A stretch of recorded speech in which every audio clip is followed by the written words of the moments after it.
Hey everybody, Amber Artemis here, and I'm so excited to talk with Christine Klein and Brian Bruno from Apple Ridge Farms.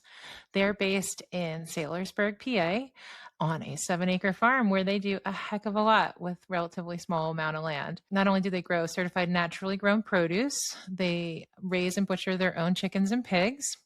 They have a bakery from which they also supply a pizza pub business that they partner with Shawnee Craft Brewery on in Easton. And they have a fermented foods processing business on site as well. So they've been in operation for over 20 years, and they have a team of roughly 40 people at this point helping them make all this magic happen. And I'm so excited to talk with them about how they manage it all. Let's dive in.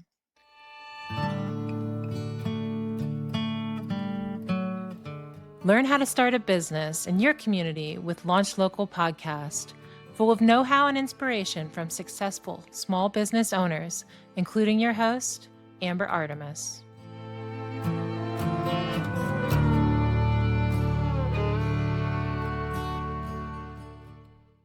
Hey, everybody. I'm so excited to sit down and talk with Brian and Christine from Apple Ridge Farms. They have been in business for over 20 years in one form or another.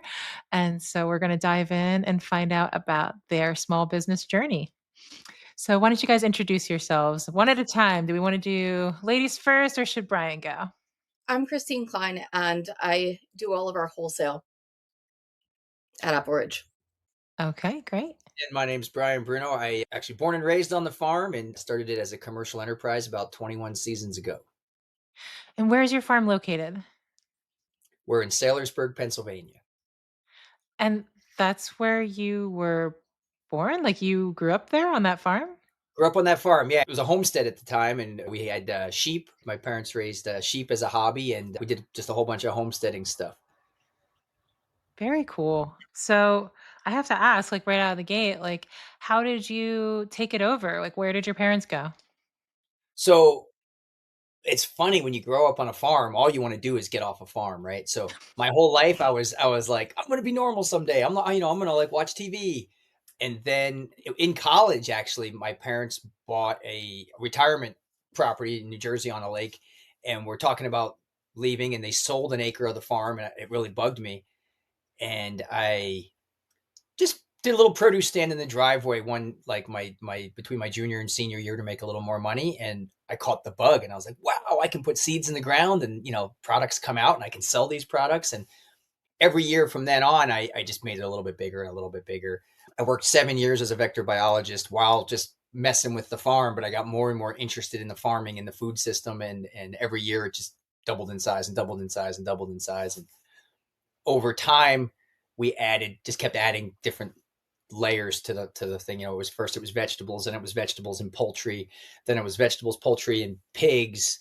Then maybe 4 or 5 years in, I just realized there's no way I'm ever going to be able to quit my job and do this and not be broke on 7 acres. So that's when we built the bakery. We converted a small summer kitchen into a commercial kitchen, and we started doing salad dressings and a little bit of baked goods for the market. And the following year, we built our first wood-fired brick oven for sourdough breads. And from there, the business just exploded. With over time, every year, more and more. Now we're probably at the point where like 60 or 70% of our production goes through the bakery and comes out the other side as a value-added product. Okay. There's a Yeah. lot there to unpackage. So I'm going to jump in. Let's start with sort of painting a picture of this timeline. So you said you got interested in farming when you were still in college. Correct. Yep. And was that roughly 20 years ago? That was like 2003. Okay, so Yep. it's over 20 years ago. You're a junior in college. Yep. And your parents were selling the family farm, and you decided to try your hand at farming. Yep. Okay. And when does Christine enter the picture in this 20-year timeline? 7 years ago. Okay. 2018. 2018. 2018. Yep. Yeah. Okay. So for the sake of like telling the story of this business, I'm going to talk to you a lot, Brian, about the origins here, okay? And then honestly, it sounds like, Christine, like you've been instrumental in managing the growth, the explosion of this growth probably.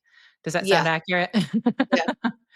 Okay, cool. So, how did you get started, Brian? Like as a farmer, like you said, I don't know what a vector biologist is, but that's biology is related to the science of life, and a farmer essentially, creates life from the soil. So, I mean, are you? Did you take any classes? Were you trained, or were you all self-taught? So I went to school for environmental resource management at Penn State, and there was like that's a very broad major. It's like it's water, it's soil, it's wastewater, it's all these things. So it definitely was a very rounding kind of degree that like helped me understand a lot of things in life sciences and basically a biology major. But most of what I learned on the farm either came through working with my dad as I was getting going, and a lot of it was just trial and error, reading books, making mistakes, learning from those mistakes. I mean, again, I started really small. Like my first season, I think I did $1,000 in sales the whole season.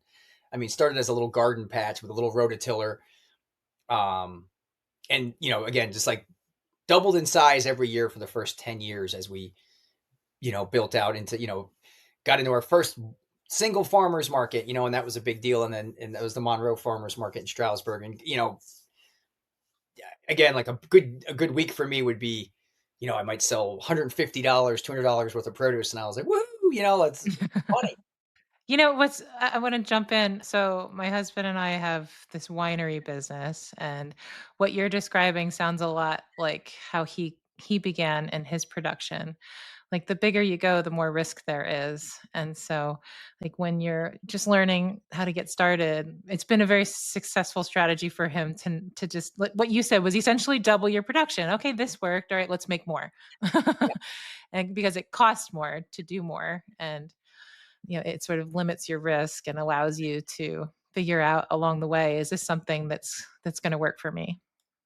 Yeah, and the super cool thing about farming and agriculture in general is, especially here in the north, the season ends and we get to kind of reinvent ourselves every winter and start over. And I think that's really helps a business grow and perfect imperfections and stuff, because you get to stop and say, hey, you get to look backwards and you have time to then plan forwards. And I think that really is helpful for in agriculture in the north. I think it just helps us Get take to them. regroup. Yeah, you get to Regroup. Sit back. pause and What worked? What didn't work? What do we want next year to look like? It's.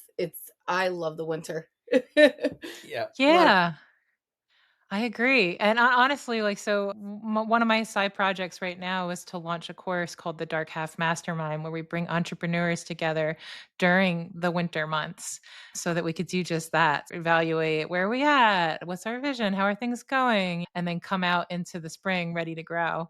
Yep. And, it's a cycle, it's a natural cycle that farmers, by just the very nature of their work, get to experience that, but the rest of us who are less agriculturally bound need to create that opportunity for ourselves, I feel like, because it's really healthy.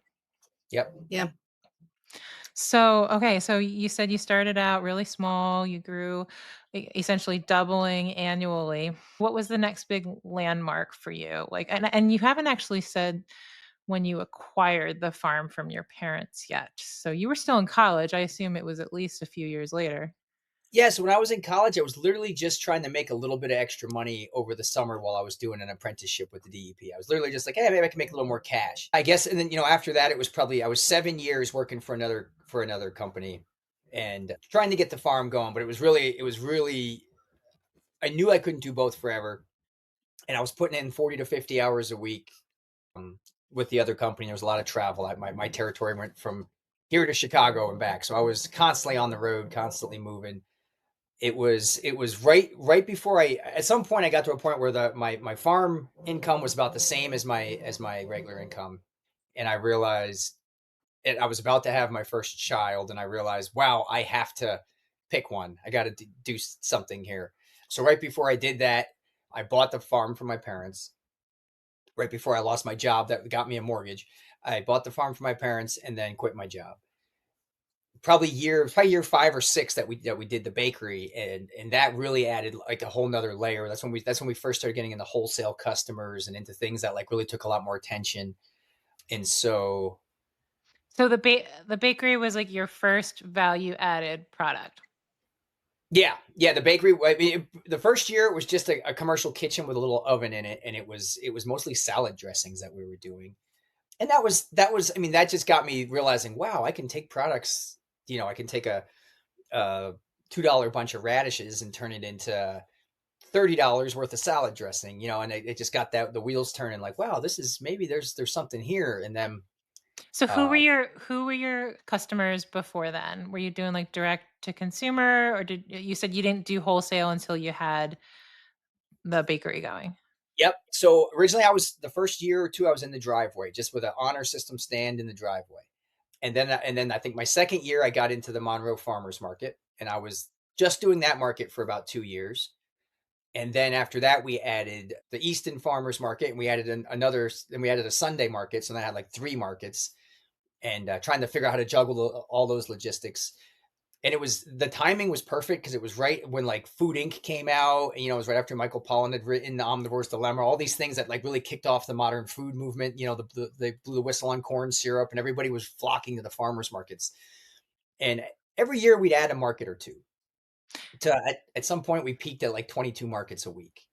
Wow. And this is still before the bakery we're talking about, or is this after This, bakery? this is I'd say before the bakery I had three farmers markets, two or three.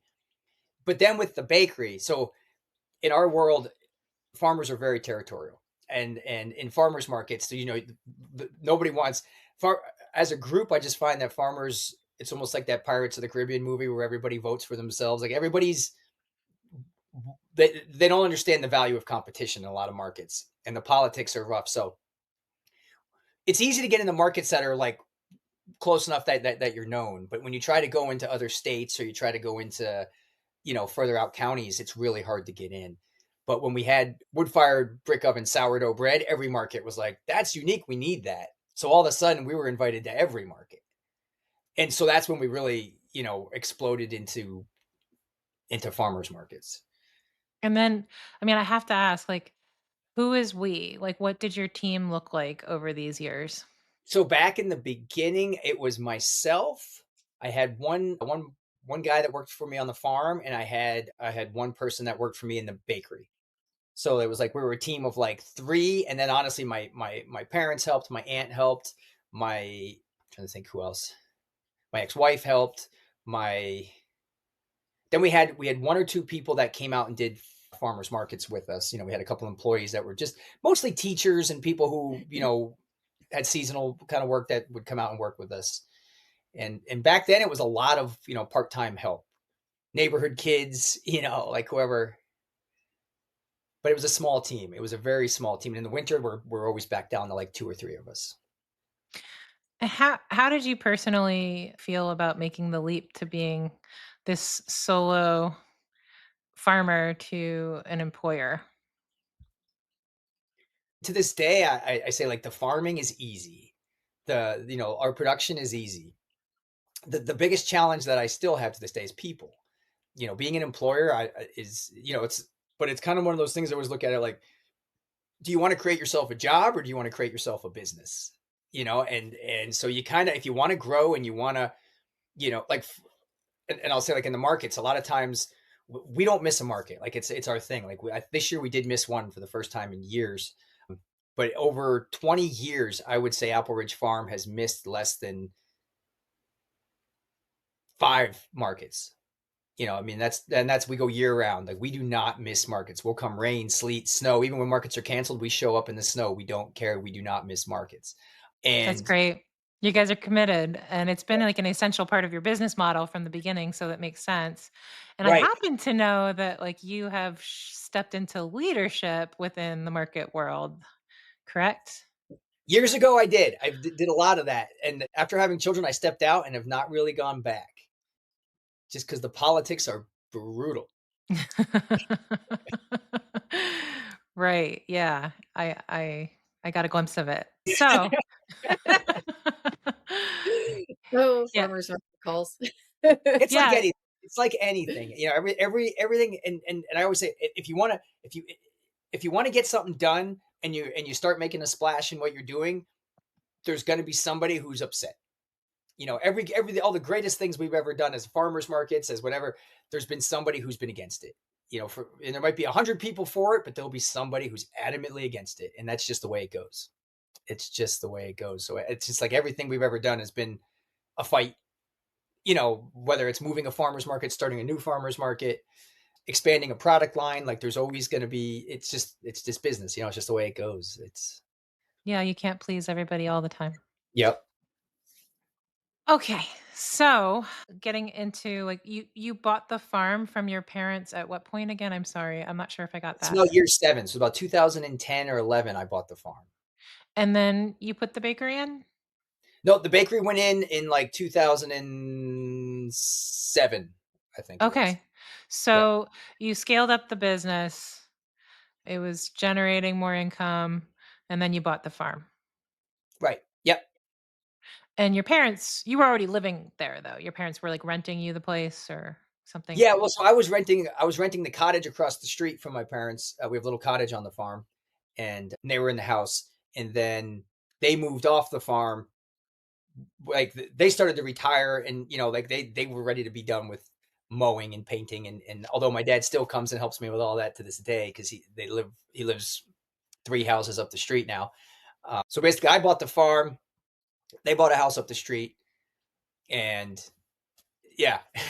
and then from there, it really went from being a homestead to being a business. Like shortly after, I actually moved out of the farmhouse, bought a house up the street because I didn't want to live where I worked anymore Yeah, either.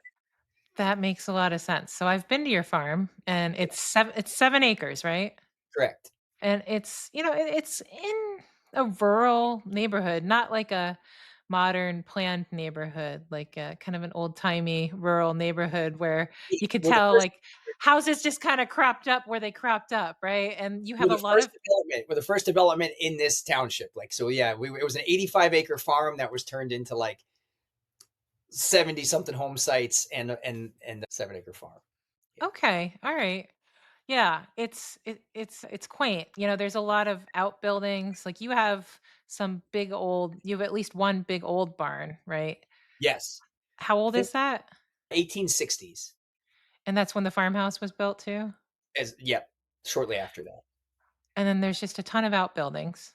Yes, because again, it was an 85-acre farm that's been everything from a dairy to a potato farm to it has all the infrastructure there on that 7 acres for a much bigger farm, but all that's left is the 7 acres. So we have a lot of buildings. I think we have 12. And so your parents were nearby and that's how they were able to help. And you said your dad still helps, which is really cool. I love that. And I wonder if that's something that you've told as part of your story, like your creation story of Apple Ridge. Oh, absolutely. I mean, it definitely in the beginning, like couldn't have done it without family helping out. Yeah, again, like mentioning Josh, his winery, his dad taught him how to make wine. The winery's in his parents' backyard. There's a lot of parallels, I feel like, and his dad has become part of our brand actually. Like he's the original wild elder as we're that's the name of the winery. It was named initially for the elderberry, but his dad is kind of a wild man.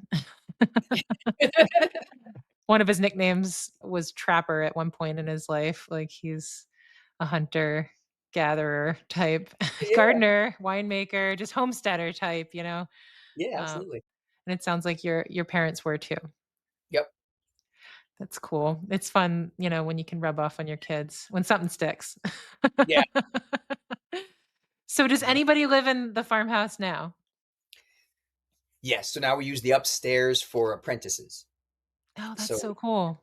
3 bedrooms. So we'll have, you generally 2 farm apprentices and 1 bakery apprentice every season will come and stay with us and learn. Yep.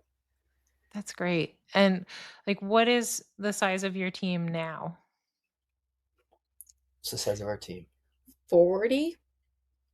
Wow. About Yeah, and 40. that includes a lot of part-timers, of course. A lot of Yeah, part-time a lot of market people. market people. Yeah. Yeah. Core team is probably 15, right? Yeah. Yeah. Christine manages our HR side. She's the expert on.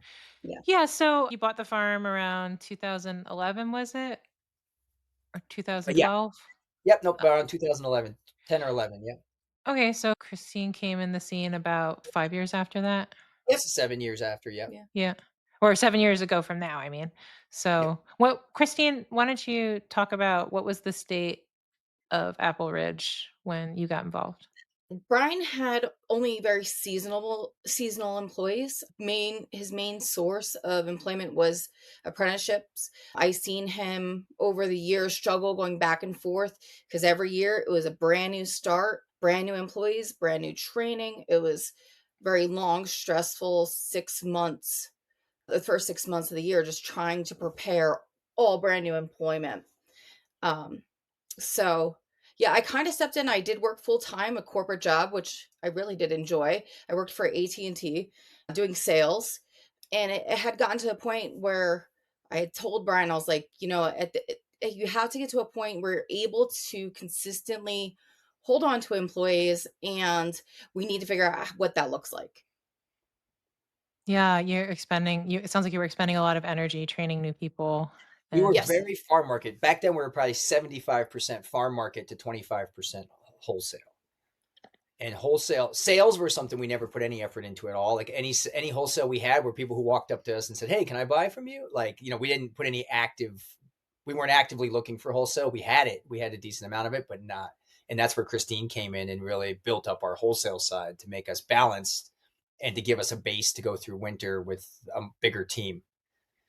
that's great. And yeah, so how could you keep a team engaged then through the winter? By filling wholesale orders through the winter or dealing explain. Yes. So basically, the goal was to be able to build up the wholesale enough to cover the expenses of keeping the employees going all winter. In addition to also being able to provide raises, keeping full-time employees, not as many part-time employees, to be able to invest in the team more. So my goal was, I was still working full-time, was just to meet with customers, grow the business to a point where we were able and capable of keeping everybody all winter. As soon as we were able to, I had taken a step back and gone part-time. With your AT&T job. Yes, yes.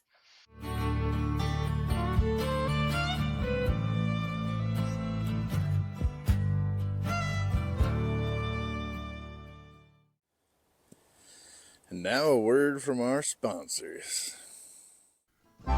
Delicious elderberry wine, fresh and healthy elderberry syrup, crisp ciders, all available 7 days a week at Wild Elder Wine and Cider Company, 76 Broadway in Jim Thorpe, specializing in regional folk wines and ciders just like your grandparents used to make. Elderberry, blueberry, raspberry, blackberry, apple. Now serving lunch too. That's Wild Elder Wine and Cider Company, 76 Broadway in Jim Thorpe. Open every day 11 till 5. Also available online at wildelder.com.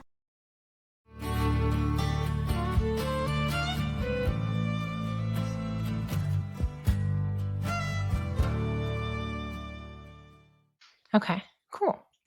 So, I wanted to talk about the interns.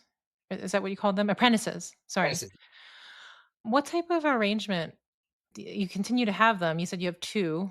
Did you have more in the past before you came up with a strategy to keep No, staff? Was we it never always about 2? we never had more than 3, but back then our team was much smaller, so that 3 might have made up, a quarter of the team, whereas now it's 3 out of 40. Mhm. Uh, so it's a lot different. And for the farm apprenticeships, we now partner with an organization called PASA, Pennsylvania Association for Sustainable Ag.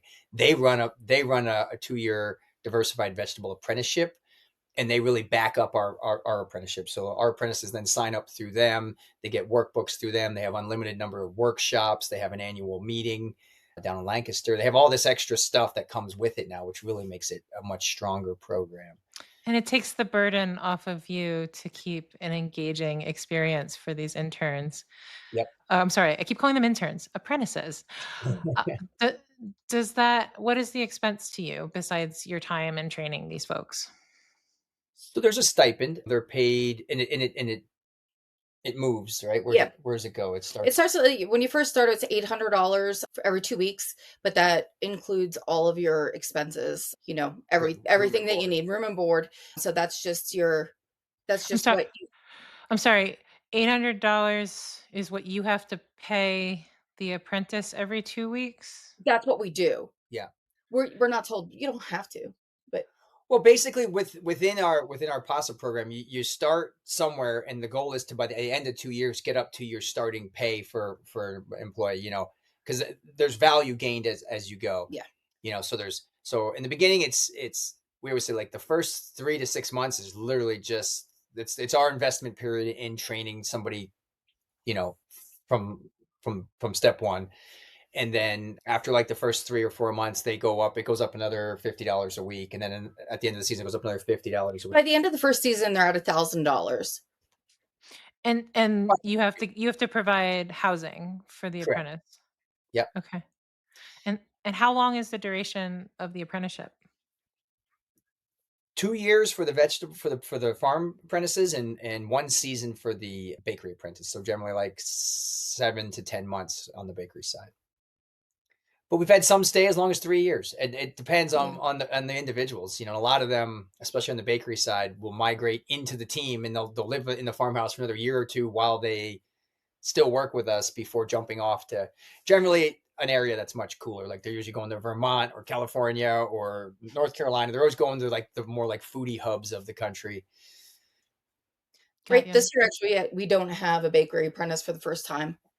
Yeah. We just have a very strong core team. Yeah. Because you didn't need the apprentice, not that there wasn't the interest. It was just more on your side. We had an apprentice that started really early, like January, and she ended up leaving earlier.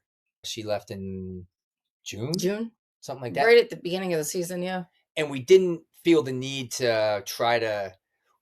But by the time you're into June, it's full on. We're not walking anymore. We're running full out. To bring somebody into that is hard, because we just don't have the time to, like, if someone starts in January, they're fully up to speed by the time we hit May and it's go time. Yeah. They've created relationships with other employees. They found their niche. They know what they want to be doing. It's almost impossible to do it in the middle of the season. Yeah, it's not fair to them to try to hit the ground running that hard. Yeah.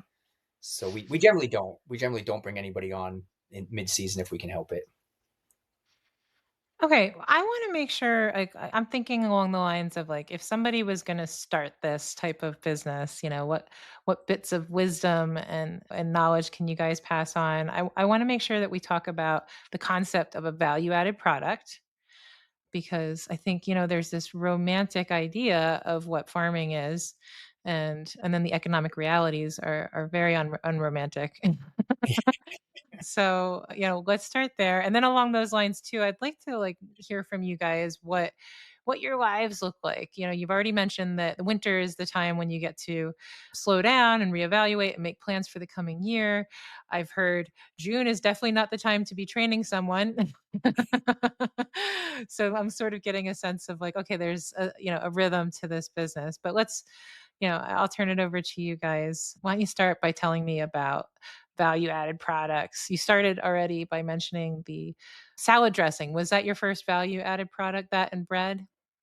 Salad dressings were the very first. And literally, my mom had a really good garlic radish dip that, like, we take to every holiday and whatever. Everybody always, like, she was known for her garlic radish dip, and so that was our first product.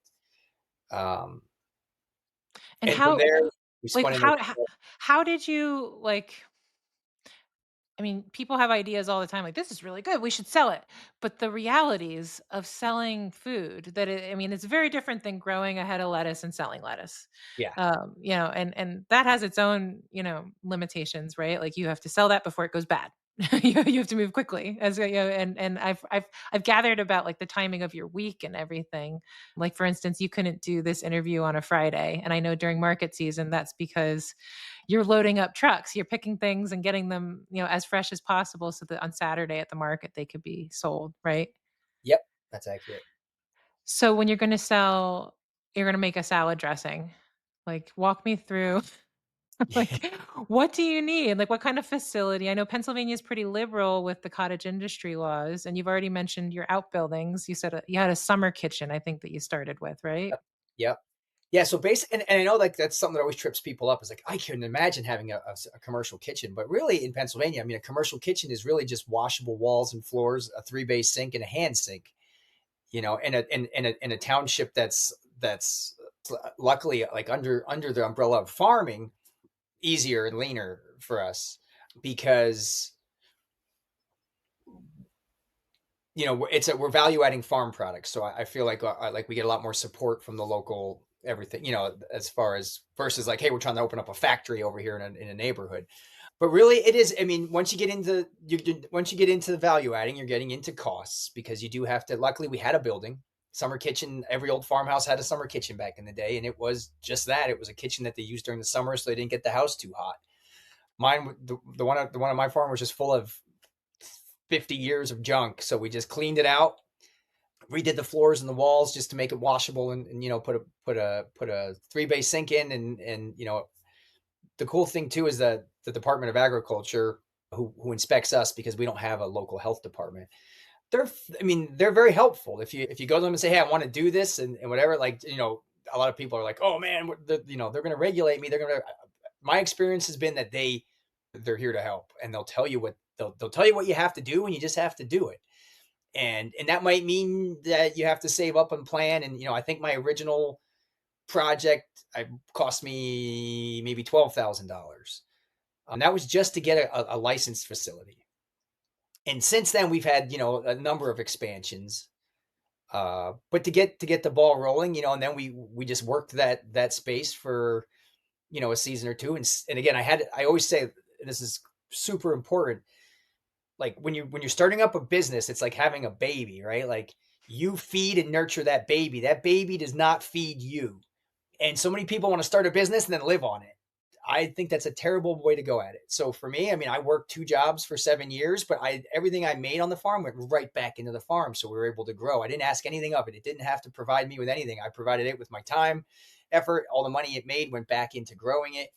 And yeah, and then each expansion was a learning curve. And okay, well, what are the rules for this? What do we have to know for that? And there were certain times of salad dressing. I started making like vinaigrettes in the my health inspector came and said, nope, like you have to refrigerate that. And I said, well, why? Its pH is so low. Well, it's just because you're not heating it, and you're not, and then when we would put it in the refrigerator, it would, all the oil would go to the top and get solid. And I was like, I can't sell this. And, well, you need an emulsifier. You need, I'm not putting chemicals in it. So we just stopped making that. And we found things that fit what we wanted to do. And like sourdough bread fit very well, and behind that came, honestly, it's so funny. Nothing we ever did was ever planned. Everybody says, well, how did you think this all up? I didn't think any of it. Literally, we started doing chickens, and we were butchering chickens. Like every 10th one would like rip in the plucker or something, and we'd be like, we can't sell this. Well, that's when chicken pot pie was born. Like everything we did, everything we've done has just, literally, I'll give you an example. Our newest business is a kombucha business. We had a tank that was up on a top shelf that had been sitting there since almost 8 months ago that we thought was clean. It wasn't. It was full of hibiscus kombucha. I went to dump that hibiscus kombucha down the drain, and it clogged right away because the SCOBY had sank. I stuck my head in there to unclog it and realized it was pure vinegar. And it's some of the nicest vinegar I've ever tasted. And that is the start of a whole new product line, and that's just kind of, and that's just kind of how it happens sometimes. Like you just never know. I think it's like a spirit of resourcefulness. It sounds like. It is the waste product Uh-huh. for each thing. It's like, what are we going to do with this? Well, let's make a product out of it. Right. Like it definitely empower the employees, like come up with something, do something that represents you. And everybody that comes to the farm always is looking for something that they can help with. Last year we had tons of onions because Brian went crazy planting them. So we now have, a French onion soup.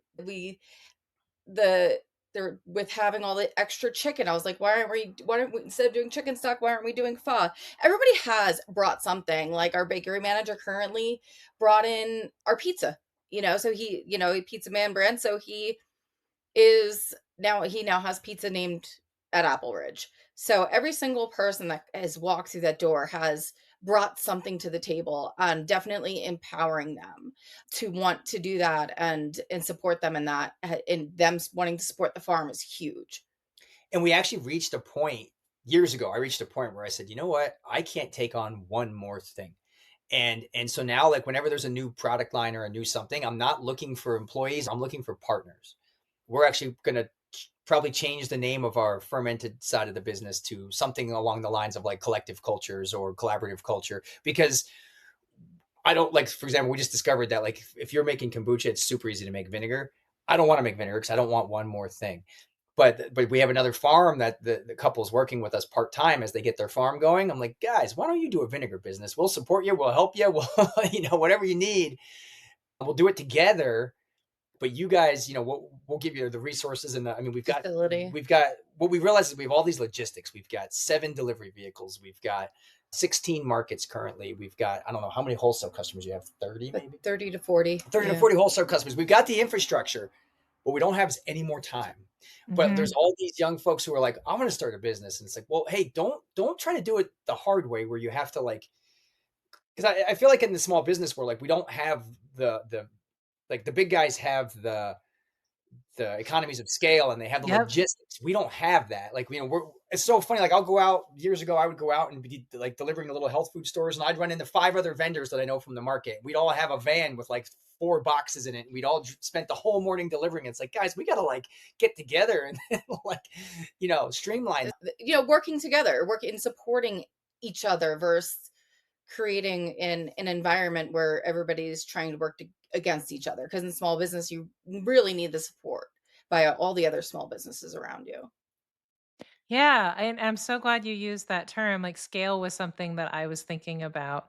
If we can band together, we're going to save money. And I'm thinking about like how you said you didn't quit your job and you just kept reinvesting. Like you needed to get this business to a certain level in order for it to be able to sustain your family and your needs.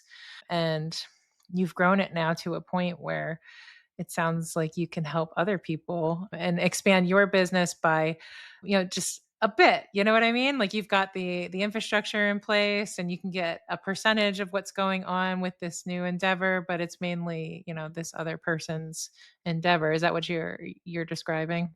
Yep, exactly. Yeah. A little fun fact about me. I am a Ben Franklin fangirl and I know way too much about Ben Franklin. And one of the things that he did with his printing business was bring on apprentices and then he would invest in their businesses like when they left. Like so he'd train them and be like, someday you're gonna do this same thing and I'm gonna help you get set up. And he knew he had no more time in the day, basically what you described. But he owned an interest then in their companies, like when they got up and running. So Yep. it's smart. And then, like you said, with the delivery trucks, and I wanted to know. I mean, I do have a question about equipment on my agenda, but just the amazing amount of overhead that you guys have taken on to get to this level. To be able to go to 16 markets. Is that what you said? How many markets you're at? 16, yeah. Do you have 16 vehicles? I didn't think I heard that. So are people going to some of these markets in their own vehicles? Please explain. I believe we have 7. 7 or 8 vehicles now. 7 or 8 vehicles. But a lot of the markets that we do, so we do like 6 markets on a Saturday. I think we do 6 on a Sunday. 6 on a Sunday. Well, we do more than that with the kombucha, but we'll use one vehicle, drop things on the way. We'll do 2 and markets. then we'll do 2 markets with that one vehicle. Wow. We also do Tuesday market. So you just figure out the logistics. We have a lot of people who will live, like, say, in Lansdale area or down in Doylestown, and they're, young kids that just want a weekend job, and they'll come meet us there. We'll send somebody down in a van and then have somebody local meet us. Okay, for staffing the booths. Okay. And the ferments business, the cool thing about the ferments business is we built that one on a trailer system. That business only owns 1 vehicle, but for every van we have for markets, we just bought a trailer. So instead of buying more vans, we just got trailers. We hooked them up to be tap trailers, and we'll just take a tap trailer on the way to another Apple Ridge Farm market. We'll just drop an untamed ferments tap trailer at another market, and that staff will just meet at the market. And on the way home, we pick it up. Yeah. So there is a lot of logistics. There's a lot of moving parts for sure. And I've seen like you need refrigerated vans, correct? Like I've seen your modifications with like spray foam and cool bots. Yes. Spray foam, everything. Yeah. We do, and Yeah. then we'll make chest freezers into what are called keezers. So let's take a chest freezer and turn it into a kegerator for our liquid line of products. Yes, we Wow. do have a ton of refrigeration on the farm. We turn whole buildings into refrigerators and freezers, and yes, But you need mobile refrigeration too. I mean, are those 7 vans all equipped with cooling units or just one? just one, because the only market we do is the one we're at with you. That's the only market we do as a farm. Yeah, and full disclosure, so we first met Brian and Christine through a local farmers market. And actually, they came into my husband's wine shop, the tasting room in Jim Thorpe, and just kind of checked everything out. This is what I hear secondhand. And you said you guys would be a good fit for the farmers market. And again, like with you and how the sourdough was like a standout product. You guys didn't have any wine at your market, and so that was an important factor in inviting us to the market. Like it would add some element of interest that wasn't already there. So we gave that a shot. We actually did it as a family. We brought our kids to the market, got them out of bed at 6 a.m. all summer long to test out the market for that. And that's something that I've done like in our business is like before we invest in hiring other people to do something, I'm like, all right, well, let me get in there and do it first so that Yeah. Yep. I could see how to do it and is it worthwhile and yada yada. So anyway, yeah, so I did see your one refrigerated van apparently. That was you guys are really resourceful, Yeah. definitely. Because those things aren't cheap, right? If you had to buy like a refrigerated, what do they call them, cross transits or I what's had one. the Mercedes one? I had the Mercedes one, and it was constantly costing money to keep running and to keep fixing and to keep, and just to have just on that level, because it's the same people that work on the 18 wheelers, right? It's the same. It's Thermo King. Like they're really meant for like way bigger stuff. Just to get them on site's $1,000. So we got rid of that van and we said, the cool bots are so great. Now, like every other year, if I lose a air conditioner, I just spend $300 on, online and have another one to stick in there in the plant. I don't have to worry about a technician coming out for $1,000. I'll just replace the whole unit and it costs a third of what it would cost for the reefer Just for van. the technician to come out. You said it Yeah. was $1,000. Yeah. That's Yeah. crazy. So it cut our Yeah. costs tremendously. Yeah. It cut our costs quite a bit. Well, It's funny cool. to look at, but it works really good. Right.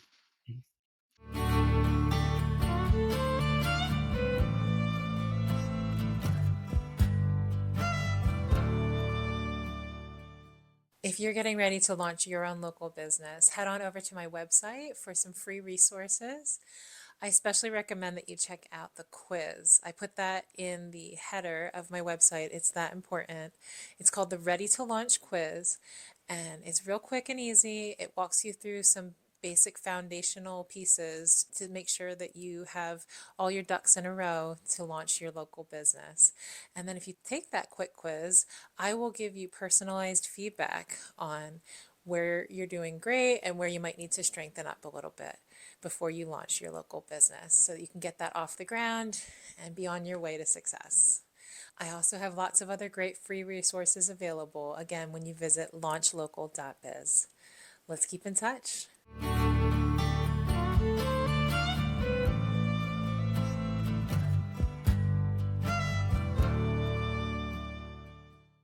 I will say, I mean, if we're giving advice to people looking to start businesses, the one thing in the 20 years I've been doing this that I've realized every time I buy a piece of equipment that I've waited years for, I wish that I had bought it at the beginning, or I always want to save up all the money to make sure I have it. And I don't, we're not big on like taking loans here, but every time I buy that piece of equipment, I'm always like, oh my God, if I had this 10 years ago. Yeah. Like, I feel like it's smart to be quicker into buying the pieces of equipment you need, because doing stuff the hard way is expensive in labor. Yeah, that was definitely like a huge part, like with me coming in when I finally quit my job and I'm trying to figure out everything we can do to keep everybody employed all winter. Is I literally walked around and asked everybody on the farm all day, full day, all the time, what is your problem? What are your hiccups? What's not working for you? I do it and be like, this doesn't make sense. Why are we doing it this way? There has to be another way. So when 2020, 2021 came around,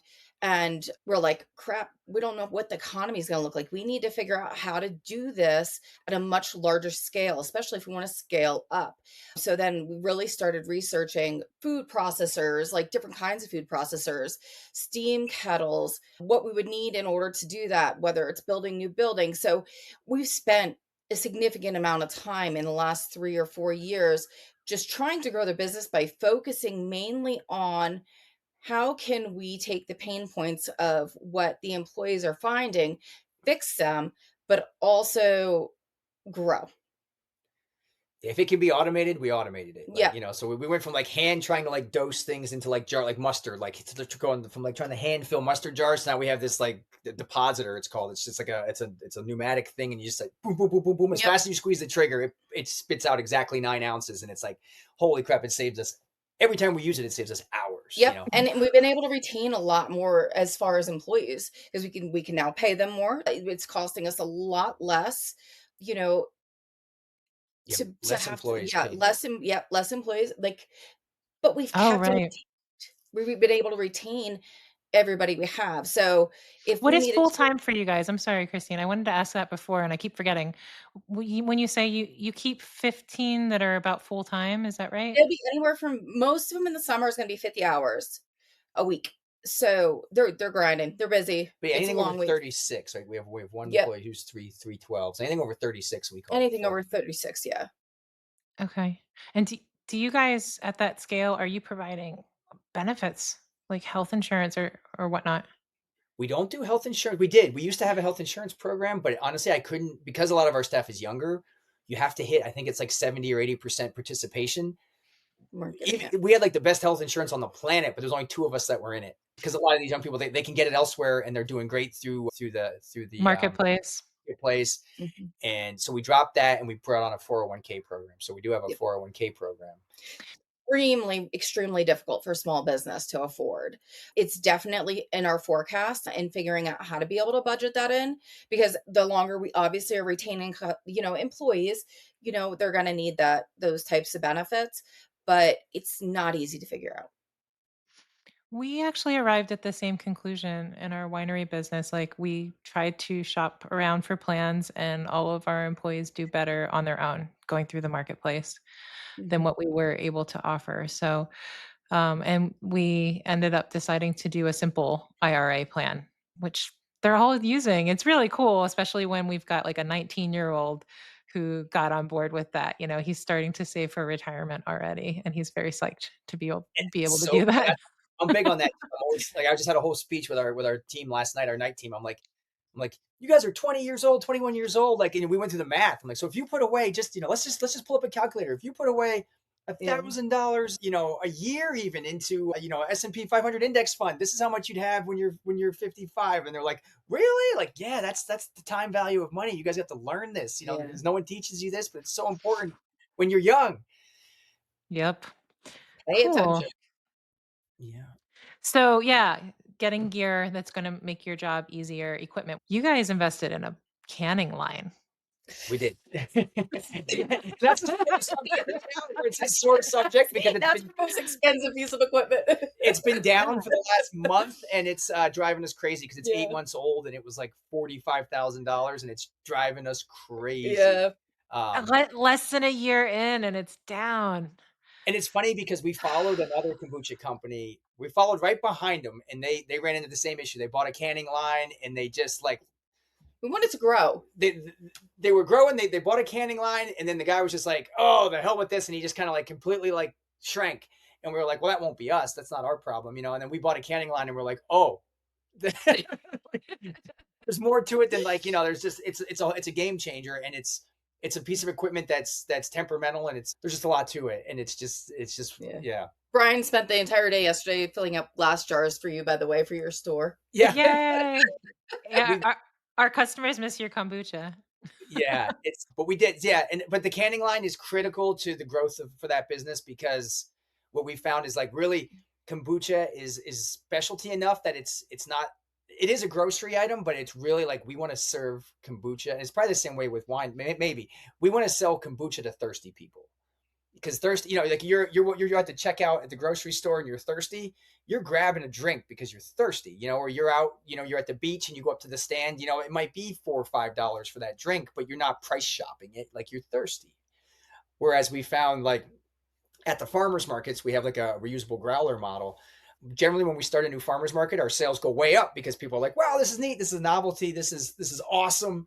But then after a while, they kind of come back down and plateau off, because a lot of people say, whoa, wait a minute.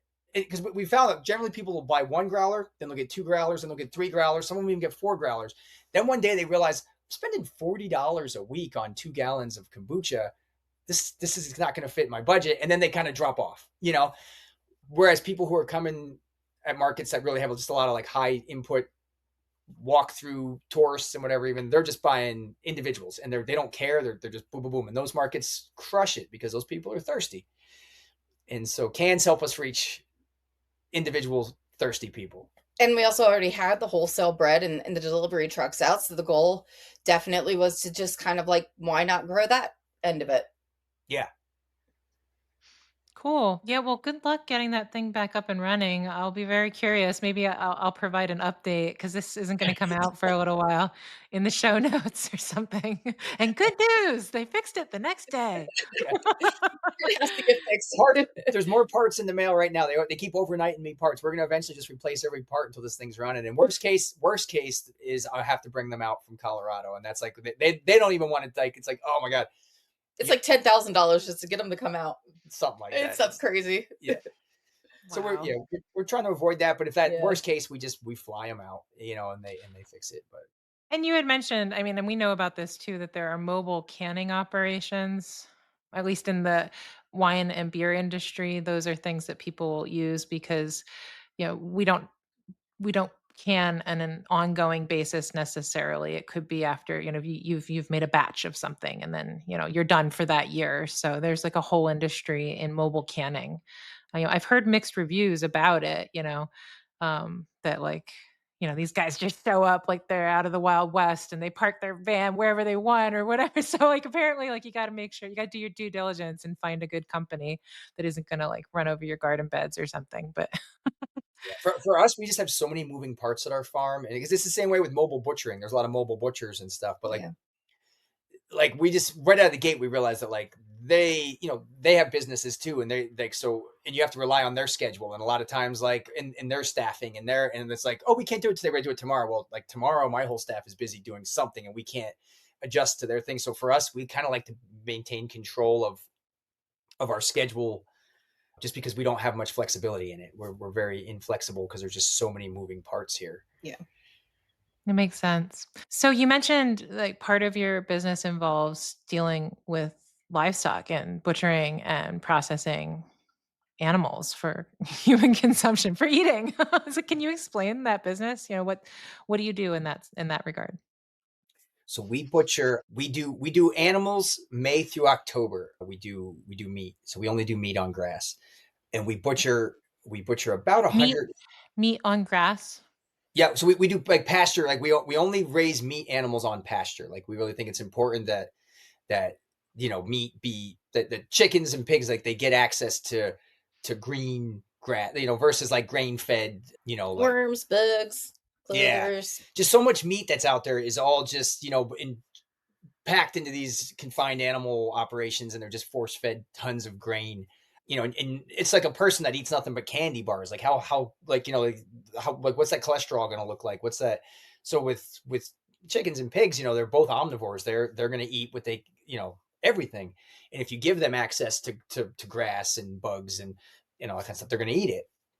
So you said you only butcher, or you only deal with that aspect of your business May through October? Yep. And so in October you're butchering, or November? No, we're butchering chickens every other week from May through October. About 150 chickens every other week we do. Okay. Yep. And then the pigs, we get piglets in April or May, and then they get butchered in the fall. Okay, that's what I was thinking of. That butchering goes through a USDA facility. So you partner with another meat processing facility? Yes. We're not allowed to butcher our own pork. Pork has to go through a USDA inspected butcher shop. But poultry, there's an exemption. We can do up to like 20,000 birds a year on farm. And that just gets like an annual inspection. And again, I've been to your place. Like, which building are you doing that in? The big barn? Nope. So the butchering is actually attached to our bakery is a dish room. We have just a covered dish room, and we set up a mobile trailer next to, like, right outside of that room, and we kill, we pluck, and we scald outside, and then those chickens actually go right through the window into that room, which is then set up with all just stainless steel tables and stuff. And we have like 4 people on the inside that are doing the butchering. And then do they go into a freezer right away? They get vac sealed and they go into a freezer. Yeah. Well, they first they go into a like ice water bath to chill and get cold. And then they go into packaging, and then they're frozen. Yep. Okay. And are you wholesaling those anywhere? I mean, you're not bringing those to farmers markets, right? You're selling them at your farm store, and where else? Farm and farmers markets. We don't wholesale poultry, and we Oh, okay. can't cross state lines with poultry. So poultry is just our Pennsylvania farmers markets and the store. Okay. Well, I'm really glad that you explained like the layout of your operation and that you engage like how you set that up. Maybe I'll like work with you to come up with a little diagram or something because there was a local farm that wanted to add meat processing, to their operation, and the I don't know if it was DEP or somebody like would not allow it. That there are strict rules, and it seems like it's easier to move into an existing facility than to build a new one for sure. And you guys having all these outbuildings on your property, I think, provides that unique opportunity, that you rather than building something from scratch and having to deal with modern building code, that you've been able to like remodel and repurpose existing structures. I mean, even Correct. just getting permission from like your township or your borough or whoever to build a new structure can be an onerous process, and people get turned down. And so many people get turned down, I would think, in starting a business just in that phase alone, just from the hassle of having to figure out the building part. And I mean, you mentioned like Omnivore's Dilemma. I remember in that book, there was an interview with the owner of Polyface Farm. What's his name? Joel Salatin. Yeah. And he said, I don't know if this is true. I've always wondered, like, is that true? How is that even possible? He said that the FDA inspector needed their own bathroom in his meat processing building. There are rules. Yes. I mean, if you get to the point where you're going to have the USDA a USDA inspection on site, I believe it's almost like having another employee. Like they show up, and they're there every butcher slaughter day, and they're over your shoulder. They're like an on-site inspector during all active processing. But that goes only off of if you're making so much a year. But Joel's not a USDA. But so the interesting thing about Joel Salatin is he makes the argument that like he's fighting the fight, like where he butchers in an outdoor pavilion. He doesn't even have walls. And he says, well, I need washable, cleanable walls, but I don't have walls, so they're clean. And I actually he's got a book on food processing. I read his book, and I bought my mobile trailer, and I was actually butchering outside like that. And my inspectors drove by one day and stopped and said, what are you doing? And I said, I'm doing this, and I'm exempt. And then he said, well, we're the state. We can still, you still fall under us. And I'm like, oh.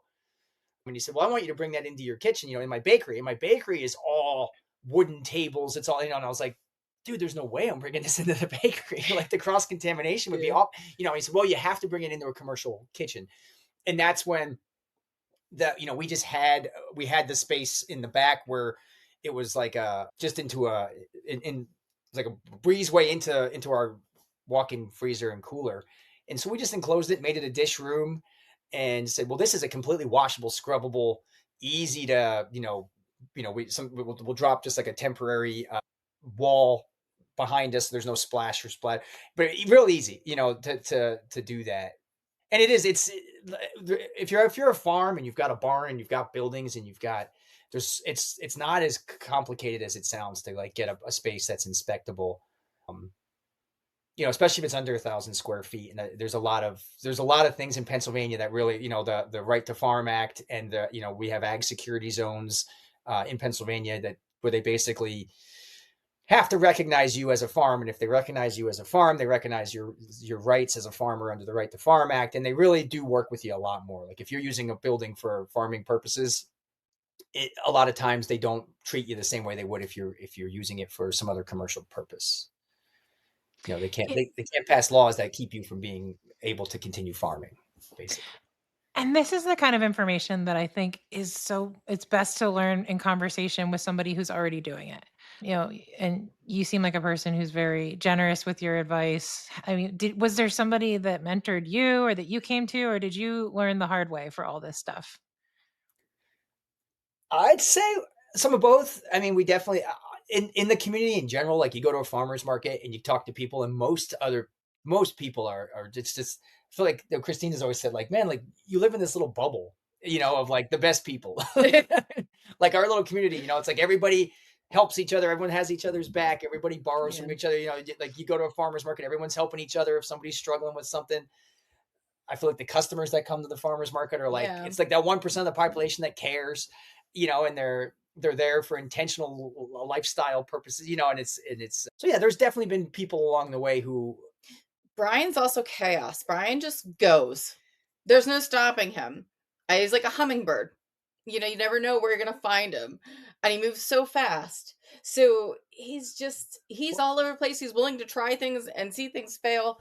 But a lot of times it succeeds. And everybody's like, this man is absolutely nuts. Yeah, I have extreme ADHD. So like I can like, and it is kind of debilitating at times, but I use it as my super strength because like, when I get obsessed about something, when I get on something, like I built a bakery and then learned how to bake in it.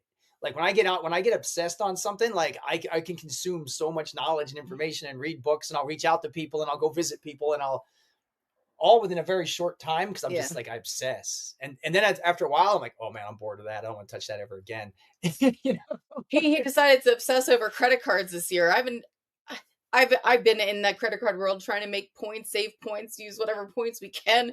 And all of a sudden he gets obsessed with it. And I was like, all right, I'm going to let him go. You just let me know what you find out. And now we travel for free. We're literally traveling the world for free because I got obsessed with like credit card point, like how to get the most out of our credit card spend. Those points. Like we can't afford to travel, but we do spend a lot of money on flour. How can we use that? We have millions of credit card points now. We can we're just traveling like every 3 weeks we're going somewhere for free because like that's what I do. I just obsess on something until I'm like expert at it. I think these are all like mindset traits of an entrepreneur that you're talking about here. You're just driven and you figure it out, and you're not afraid to make mistakes and learn along the way. It's all part of the journey. And then also, like you just said, like you had a travel goal and you figured out how to make that work, like this is a goal, how can we get that money, in our lives so that we can achieve that goal? And that's awesome. Yeah, that's all. It's that like right brain, resourcefulness with the left brain, bottom line balance is great. So it says you guys are such a good team. I love it. And as like one half of a husband and wife team in business myself, like it's just really cool to see, how your dynamic works. And I honestly could talk to you for like another hour. Yeah. He'll get to me like, can I do this? And, it's kind of like my job to be able like, yes or no, make sure like the back end, like everything is flowing and is there if it needs to be. So you're focused like on the all the logistics, the finances, and the employees, the payroll and all that stuff. I've never done, and this is like, I guess embarrassing to say, but I've never cared about, I'm obsessed with business and entrepreneurship, but I don't really care about the like budgets and the, so I couldn't tell you how much money we have in the bank. I couldn't tell you, I mean, I just operate and generally just doing things that interest me. And it's always worked out to where if I do something that interests me and I do it well enough and I charge what I think is fair, that's always put money in the bank. But Christine actually will come through and say, this is what, this is our budgets. This is what we can afford this, So if I say, hey, I want to buy a skid steer tomorrow, I want to do this, she'll tell me, well, not till next month. Cool. Yeah, I got that quick math, that keeps you operating. And I think really essentially all possible because of that concept of value added products, that there's like this magic alchemy that happens, when you transform and a basic agricultural input into something that you can charge much more for. Yeah, and that's so huge. Like, one thing that's always bothered me, and I always say I'm not a farmer, I'm an agricultural entrepreneur. Like, always bothered me that society, like, just we live in a country where farmers are expected to be poor, and I hate that. And even like, when everything went up, lumber doubled in price, everything, over COVID, everything went up. It was when eggs went up to $4 a dozen in the store that people like picked up their pitchforks. It's like, why are farmers not allowed to make money? And so for us, like, I refuse to work this hard, not make money. So for us, almost everything is going to get value added into something that, because Americans are willing to pay for convenience. So that's what we give them. We give them, instead of giving them the product they have to cook themselves, we'll give them the meal, Yeah, that was, I don't know if you've mentioned it, but I don't think we explicitly stated, you mentioned you're making like pot pie and, French onion soup. Those are like frozen in your farm store, right? Or some of them fresh. No, generally it's all pretty much frozen. All frozen. Yep. Yeah, that's great. And then that's stable for like 3 months, probably. Oh, at least. Yep. Yeah. Oh, yeah. So that's great. Yeah, I know something I want to touch base on that you did mention earlier, and which is huge, is time. Like, how much time, what our time looks like working together or being business owners together is we work subject. 7 days a week. Brian will not on purpose. No. Well, good thing you love what you do. Yeah. Some days, Brian will work, like, we're struggling with this kombucha, this canning line. Like, the last 2 to 3 months have been a grind. Like, go to work at 6:30, 7 o'clock, and you don't come home till 10 o'clock at night. And that's every day. But then, the great thing about it is also you work so hard come February when you have that time off or that time available, because it is winter and you do need to have some R&R at some point. You could take a week or two, go away, go on vacation. So the logistics, like, hey, if the kids have a doctor's appointment, you could run to it. It's great with being a business owner, but you don't have a day off. And when you have a team, your team comes before you, or the business comes to make sure that everybody's taken care of.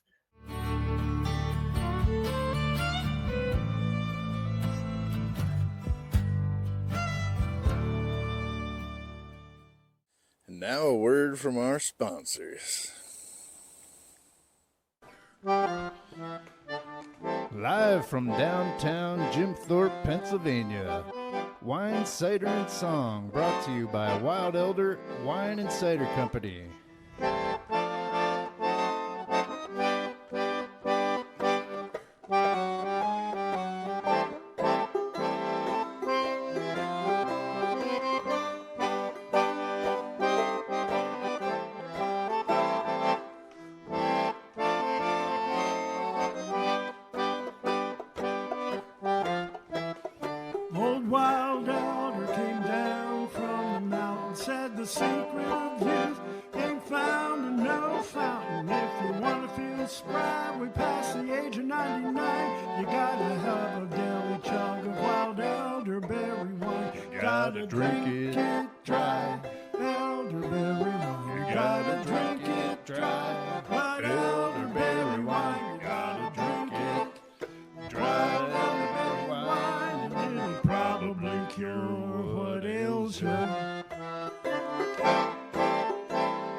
Yeah, that's like kind of leads me to one of my questions I didn't get to ask you, which was like, what's next in the future, and do you see some sort of exit strategy for yourselves? No. Work till you drop. It's easy.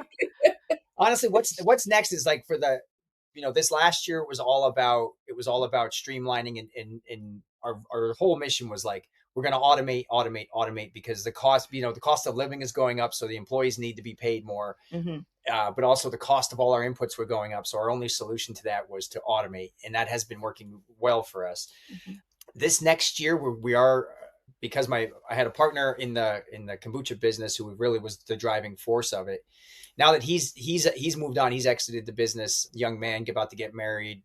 He's a CPA. There's a huge demand for accountants right now, and he can make way easier money doing that than getting a small business started. So my team and I are putting a lot of effort into redoing that whole brand, redoing that whole product line, and even just changing.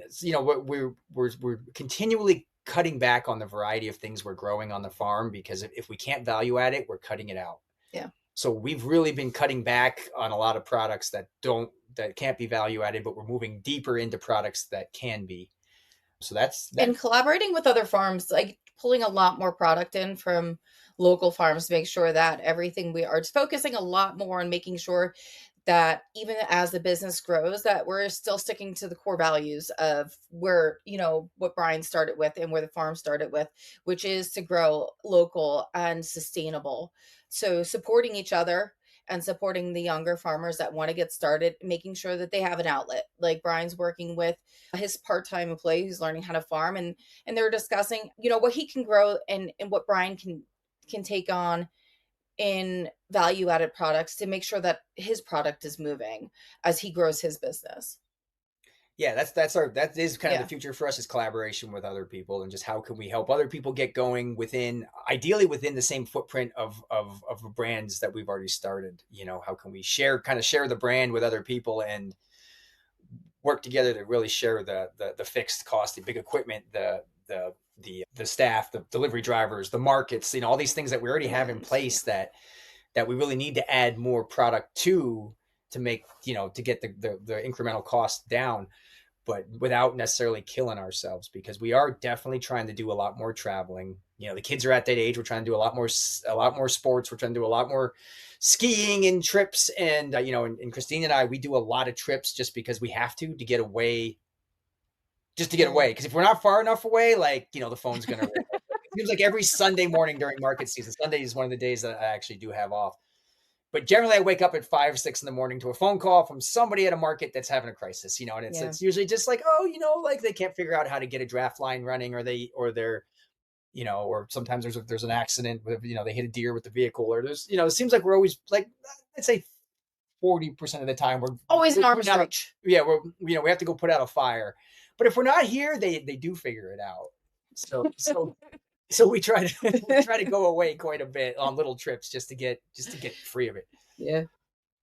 Nice. Well, good for you guys. Yeah. Yeah. I just want to give you more credit than what it sounded like you were giving yourself, Christine, about you're working all the time. There's no break, but you guys are doing it. Like you said, about making time for the doctor's appointments, but you're also making time for the, the sports activities and going skiing and taking your trips and stuff. Like you guys, I think you're doing it.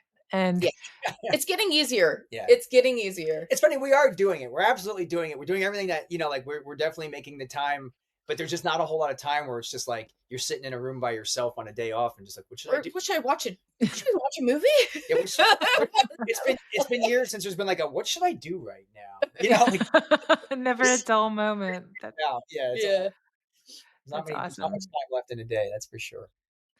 And I didn't ask you guys, so about your values you were just talking about, to try to source things locally and to operate in a sustainable way. Certainly you're talking about your team members in a very human way, and making sure that they can, meet their goals. So I guess the only thing I didn't really ask about was organic, so you're farmers, and organic, is one form of value adding, that you by having this status, you can charge more. Can you tell me briefly about your thoughts on organic farming and if you guys are or not, and why you made that choice? So we're not certified organic, but we have always been organic values. For a long time, I was certified naturally grown, which was like a small grassroots kind of alternative to USDA organic. Over COVID, we just, even a little bit of paperwork with that and the inspection process, I just let it drop. We could get portions of our farm, like we could get the farm certified organic, wouldn't be that difficult. The reason I haven't is just because we go to the Monroe Farmers Market. I've been there 20 years. I know everybody. We've already had the conversations with all the customers. The bakery is the one that would make more sense to get certified organic. And I did look into it one time. I bought the manual. It's like $75. It's about this thick. It came, and we because we do, I mean, we buy organic flour, seeds, Yeah. nuts, everything, but generally the dairy is not organic. We can't find a good organic dairy. But you have to get even for the products that aren't organic, like we buy olive oil from one of our customers whose family has an olive grove in Greece. There's a lot of stuff that comes like from that part of the world for like some of the specialty bread stuff. You have to get non-GMO certificates from every single company that you get. You have to keep track of every single last thing that you do, every Yeah. bag that you bring in. We're bringing in how many hundreds of thousands of pounds of flour? Like, Yeah. Well, the flour is easy. The flour is not that hard because it's Yeah. certified organic, but it's really just all the little ingredients that you have Yeah. to keep up with. And you actually have to keep really good records of sales. I mean, because the USDA organic is like your partner, like they're I believe at the time I looked at it, they were assessing you for like a certain percentage of your sales. Like you have to keep really good records. You have to, and honestly, it's funny, this is the argument we always have like with the team. I don't keep records. I don't keep records. I don't do budgets. I don't, I mean, we do, Christine does some and whatever, but like, I can't stand the idea of like spending all that time and keeping all those records just for a big, I just don't do it. Yeah. And like agricultural practice wise, like, is there, I mean, anything like that would, besides like the bureaucracy of getting it and the expense, the time, like it seems like you guys are managing your farm in consistent with organic practices for the most part, right? Yeah, all of our inputs are organic. We use nothing chemical. I mean, we could be certified. I mean, we're certifiable. We could be certified organic by our practices currently. And the other thing with organic is, and I do appreciate the fact that like organic, it's no joke. Like even looking into it, I realized like they're serious about it. Like it means that your product is going to be chemical free and GMO free.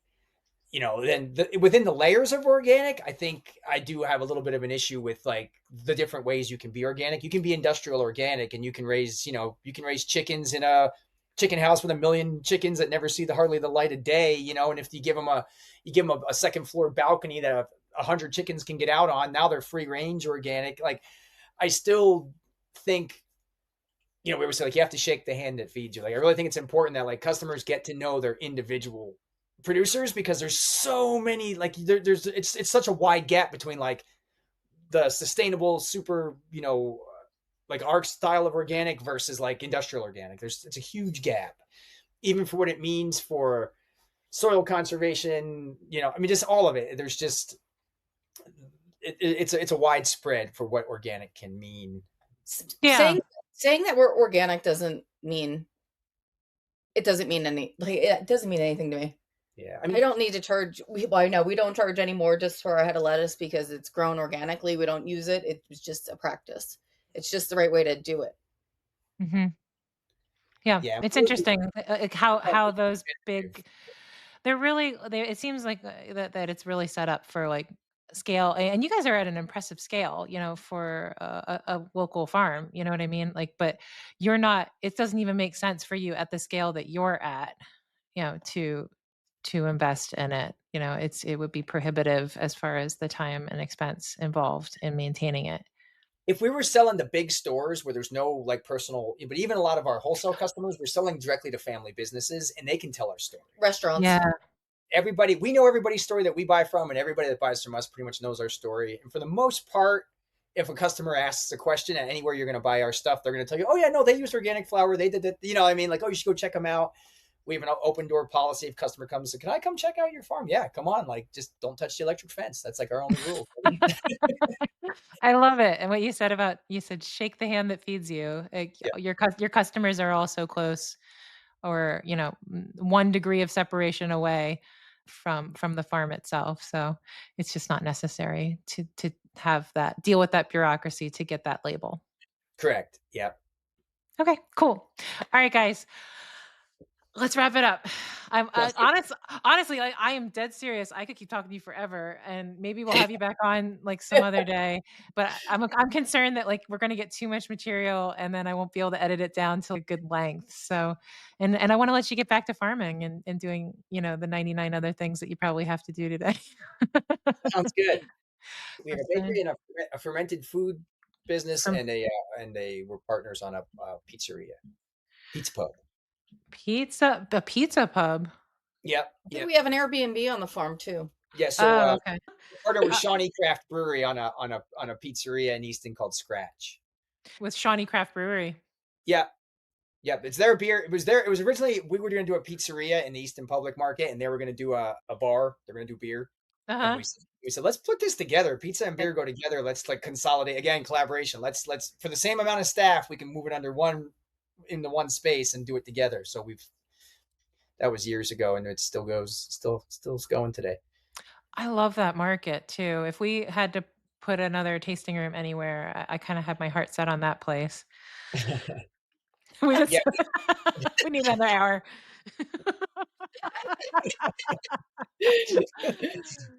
All right, good.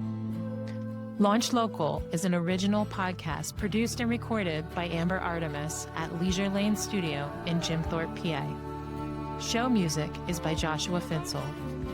This is a video podcast available for viewing on YouTube or at the show website, LaunchLocal.biz, where you can subscribe to the show newsletter and find helpful tools like the Ready to Launch quiz. Take the quiz at LaunchLocal.biz to see if you're ready to launch your own local business.